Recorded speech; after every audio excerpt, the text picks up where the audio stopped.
ചരിത്രത്തിൽ അടുത്ത ഇലക്ഷൻ 2021 അന്ന് UDF എങ്ങനെയാണ് മത്സരിച്ചത്? ആചാര സംരക്ഷണ ബില്ലിൻ്റെ കരടുണ്ടാക്കിക്കൊണ്ട് പ്രകടന പത്രികയിലെ ഒരു പ്രധാനപ്പെട്ട കാര്യമായി പറഞ്ഞുകൊണ്ടാണ് UDF മത്സരിച്ചത്. എന്നിട്ടോ 2016 തോറ്റതിനേക്കാൾ ദയനീയമായി പരാജയപ്പെടുകയാണ് UDF ഉണ്ടായത്. UDF ഈ വിഷയം സജീവമായി ഉന്നയിക്കാൻ ശ്രമിച്ചിരുന്നു. അവർ വിചാരിച്ചത് പാർലമെൻറ്റ് ഇലക്ഷനിൽ ഒരുപക്ഷെ ശബരിമല എഫക്റ്റ് ആവില്ല, കാരണം ഒരു ദേശീയ മത്സരമാണ്.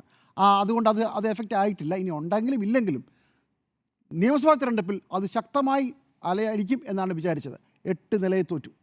അപ്പോൾ സുരേന്ദ്രൻ അന്ന് ഹെലികോപ്റ്ററിൽ പറന്ന് നടന്ന് 2 ഇടത്ത് മത്സരിച്ചു, 2 ഇടത്തും തോറ്റു.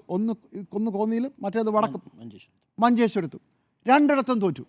അപ്പോൾ എൻ്റെ ചോദ്യം ഇതാണ്, സത്യത്തിൽ ഈ ശബരിമല അങ്ങനെ ഒരു ശബരിമല എഫക്റ്റ് ഉണ്ടോ?